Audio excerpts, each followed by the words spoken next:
নমস্কার বন্ধুরা, পালমিঠো অফিসিয়াল চ্যানেলে নতুন একটি রেসিপির সাথে আপনাদের স্বাগত জানাই। আজকে আমি আপনাদের সাথে শেয়ার করব কলমি শাকের একটা অসাধারণ রেসিপি। আপনারা তো সাধারণত কলমি শাক ভাজা খেয়েছেন। কলমি শাকের এই রেসিপিটি একবার ট্রাই করে দেখুন, আশা করি খুব ভালো লাগবে। চলুন তাহলে দেখে নিই রেসিপিটি আমি কিভাবে করি। প্রথমে আমি কড়াইতে রিফাইন অয়েল দিয়ে দেবো। তেলটা গরম হয়ে গেলে আমি বড়িগুলোকে দিয়ে ভেজে নেব। তারপর বড়ি ভাজা হয়ে গেলে আমি কড়াইতে ওই তেলের মধ্যে 5 ফোড়ন আর শুকনো লঙ্কা ফোড়নে দেব। ফোড়নটা হয়ে এলে আমি ওর মধ্যে আগে থেকে কেটে রাখা আলুগুলোকে দিয়ে দেবো।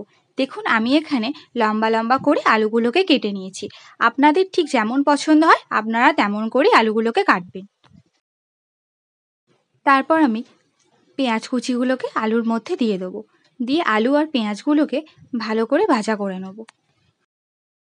একটু ভাজা হয়ে এলে আমি ওর মধ্যে স্বাদ মতো নুন আর হলুদ দিয়ে দেবো। তারপর সব কিছুকে ভালো করে মিশিয়ে নেব।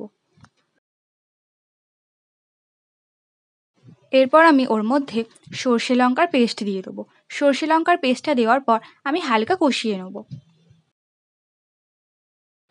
মশলাটা কষিয়ে নেওয়ার পর আমি এবার কলমি শাকটা দিয়ে দেবো। কলমি শাকটা আমি আগে থেকে ভালো করে ধুয়ে কেটে রেখেছি। আমি এখানে শাকটা খুব ছোট ছোট করে কাটিনি, আমি এখানে একটু লম্বা করে শাকটাকে কেটেছি। শাকটা দেওয়ার পর আমি এবার ঢাকা দিয়ে দেবো, যাতে শাকটা খুব ভালোভাবে নরম হয়ে আসে। দেখুন, এখানে আমার শাকটা খুব ভালোভাবে নরম হয়ে এসেছে। ঢাকা দিয়ে কিন্তু আপনারা 3 থেকে 4 মিনিট মতো রেখে দেবেন। তারপর আমি ওর মধ্যে সামান্য পরিমাণে জল দিয়ে দিলাম।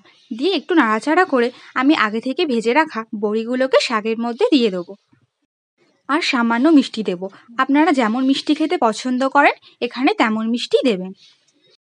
তারপর সব কিছু নাড়াচাড়া করে আমি 3 থেকে 4 মিনিট মতো ফুটতে দেবো। এই রেসিপিটি কিন্তু গরম ভাতের সাথে খেতে অসাধারণ লাগে।